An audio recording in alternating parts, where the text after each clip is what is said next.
Principais doenças respiratórias em crianças. Este é o nosso assunto de hoje com a doutora Paula Celan, que é pediatra. Quero que você, mais uma vez, preste atenção na nossa conversa, porque independente da estação do ano, existem algumas doenças respiratórias que realmente podem prejudicar e comprometer demais a saúde da criança, não é, doutora? Exatamente. Começou os meses que vão para outono e inverno, começa o terror das mães. Piora mais ainda, doutora?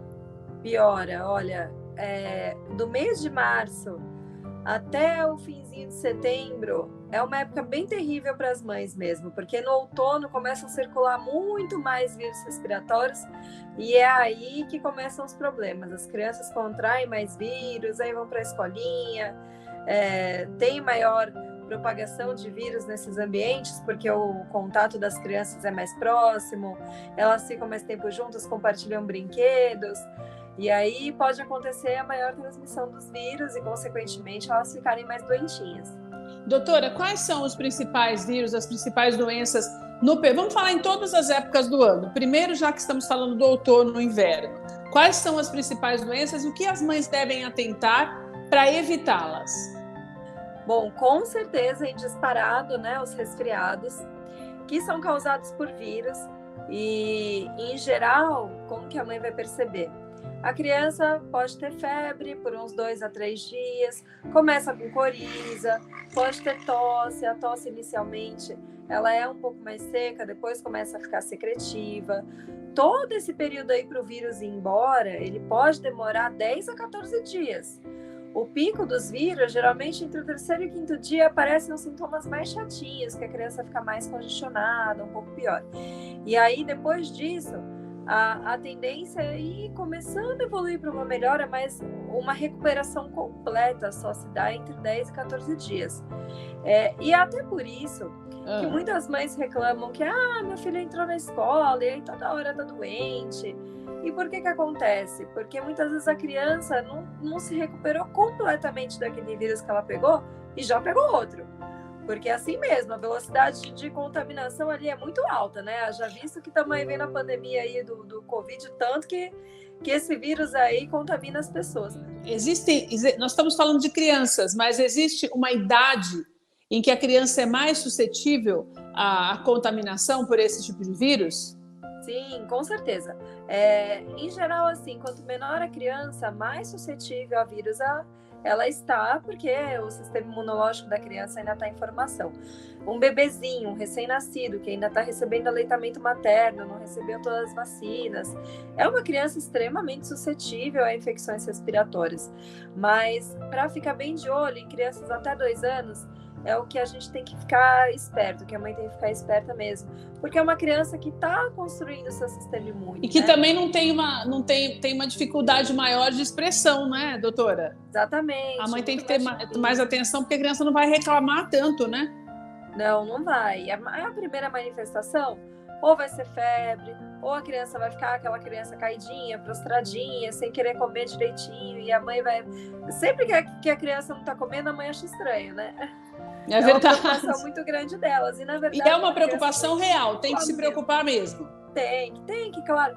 Assim, uma criança doentinha, com febre, com certeza vai diminuir um pouco a ingesta alimentar. Mas, além desse parâmetro, a febre, a coriza, a tosse, se a criança tá... Esses são fatores para a gente ficar de olho. Agora, um outro sintoma que a gente tem que ficar mais alerta ainda, se a criança está cansadinha para respirar. Aí sempre tem que procurar... Daí o peito vai chiar, doutora? Pode acontecer, sim. Pode acontecer do peito chiar, parecer que tem um gatinho ali. O médico tem que auscultar direitinho para ver o que acontece, né? Doutora, eu tenho uma dúvida. Algumas pessoas falam assim, não sei se é crendice também, ou se é coisa da avó da gente que fala, criança pequenininha, não pode sair na rua se estiver com a cabecinha de fora, a orelha de fora, ou muito peladinha, mesmo que esteja calor. Isso é verdade? O ventinho já pode fazer mal para a criança? Pegou um ventinho e virou uma pneumonia, né? A gente tem coisa de avó, não, doutora? Não só essa, como tomou sorvete e aí ficou com a garganta ruim. Tudo mentira. Tudo. A gripe e os resfriados são causados por vírus, por bactéria, não é o vento ou o sorvete que vai causar isso. mas ele pode dar a falsa sensação da criança estar com o nariz entupido. Então, por exemplo, se realmente a criança lavou o cabelo, tá quentinha, e aí saiu no vento, não necessariamente vai causar uma gripe, mas pode piorar os sintomas de uma alergia. Ah, tá, não é bom. Não é bom, porque vai entupir o nariz, a criança vai começar a espirrar, e aí isso pode persistir alguns dias, e a mãe vai achar que a criança está resfriada. Muitas vezes não é exatamente um vírus, uma bactéria que está ali. Doutora, aquela pessoa exagerada, uma gripe, uma tossezinha e alguns espirros podem virar uma gripe, daí uma gripe mal cuidada pode virar uma pneumonia, e uma pneumonia mal cuidada pode virar uma tuberculose, ou não é assim? Não, na verdade são todas coisas distintas, né? Claro, então uma coisa não puxa a outra.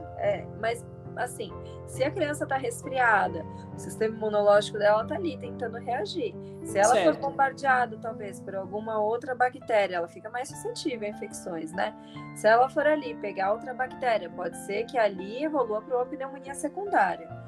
A tuberculose já é outra história, né? Causada por que não tem nada a ver com criança, né? Ou criança pode ter isso? Criança pode ter também, né? A gente tem a vacina BCG que protege contra as formas mais graves, ainda assim a tuberculose ainda é bem prevalente no nosso país, né? Mas não é uma doença tão comum quanto os gripes, os resfriados e as pneumonias. Agora, doutora, como é que eu faço para evitar, por exemplo, uma pneumonia? Porque nessa época, quando começa a esfriar, a gente sabe que as pessoas ficam muito mais preocupadas. Então, existem formas de prevenção de doenças graves como essa? Sim. Bom, vamos falar, então, a primeira forma de prevenção principal, as vacinas. Deixar sempre as vacinas das crianças em dia, até porque no nosso calendário aqui do Brasil, o calendário vacinal, ele inclui a vacina da pneumonia, que protege a pneumo 10, né, que protege contra 10 tipos de pneumonia, tem a pneumo 13 no particular também. Então, são vacinas que protegem contra tipos importantes de pneumonia. Além disso, a gente tem a vacina da gripe, que inclusive... A vacina da gripe para criança também, doutora? Sim, a partir de 6 meses, liberado, e deve tomar, inclusive. Vacina da gripe todo ano, porque todo ano muda. Então tem que tomar. A primeira coisa, na verdade, é levar a criança ao pediatra sempre, né, doutora? Sempre. E a segunda coisa é obedecer o que o pediatra fala, né? Que no caso é vacinar. Você tá certíssima, aprendeu direitinho. Não, porque se você vai ao pediatra, o pediatra pega e fala, olha, cadê a carteirinha de vacinação? Vai fazer assim, assim. E não obedece, não adianta nada também.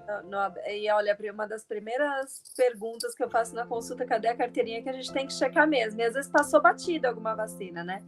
E não pode, porque é importante para a criança.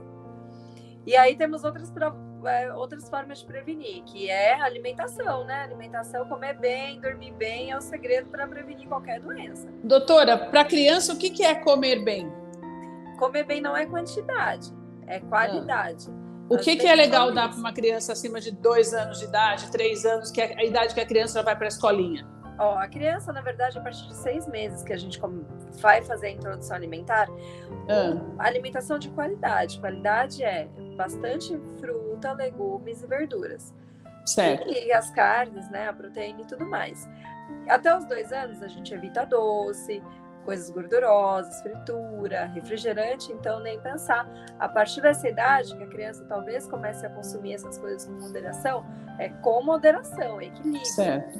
O mais Quer dizer, e na verdade, né, doutora, se ensinar a criança desde pequenininha, daí depois, quando ela cresce, ela vai conseguir seguir um pouco, né? A gente tem visto essa vida desregrada de criança e um aumento da obesidade infantil gigantesco também por isso, né?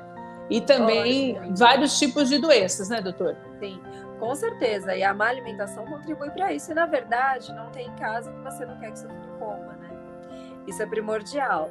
Ensinar a criança desde cedo, treinar o paladar da criança para ela comer uma variedade importante, grande de frutas, legumes e verduras é essencial. As vitaminas, as principais vitaminas, elas vêm desses alimentos. Tanto que, ainda que precise suplementar, chega na época do inverno, muitas mães querem suplementar a vitamina D. Posso dar gotinha? Posso dar o de balinha? Pode, mas a absorção, ela não é enorme, assim, a criança não vai absorver tanto daquela medicação. Se ela ingerir alimentos, ela vai acabar tendo uma ingestão de vitaminas muito mais alta do que se a absorção do intestino, tudo vai ser muito melhor e muito mais alta do que se ela tomar e repor.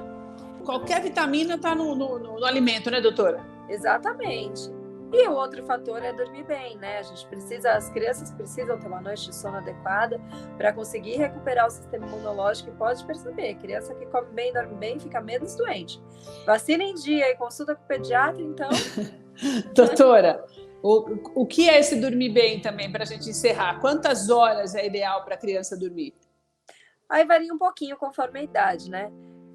A gente vê que os recém-nascidos, criancinhas até os 3 meses, elas dormem em média 14 horas da noite.